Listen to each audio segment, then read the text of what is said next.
আকাশে এত পানি আসে কোথা থেকে কখনো ভেবেছ? ওয়াও, জানেন কি, আমাদের চারপাশেই একটা জাদুর মতো পানি ঘুরে বেড়ায়।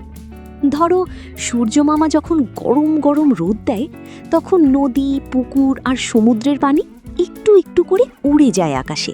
একে বলে বাষ্প। সেই বাষ্পগুলো আকাশে গিয়ে ঠান্ডা হয়ে ছোট ছোট পানির ফোঁটা হয়ে মেঘ বানায়। তারপর কি হয় জানো? যখন মেঘগুলো খুব ভারী হয়ে যায়, তখন আর তারা ফোঁটাগুলো ধরে রাখতে পারে না, আর তখনই শুরু হয় বৃষ্টি। ওয়াও, মানে আমরা যে বৃষ্টির ফোঁটা দেখি, সেগুলো আসলে অনেক দূর থেকে ভ্রমণ করে আসে। এটা কিন্তু বারবার ঘটে।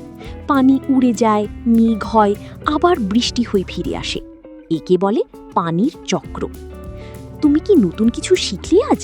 তাহলে এখনই আমাদের লজিক রুট চ্যানেলটি সাবস্ক্রাইব করো, আর এই মজার ভিডিওটা তোমার বন্ধুদের সাথে শেয়ার করো। আবার দেখা হবে নতুন কোনো দারুণ মজার তথ্য নিয়ে। বাই।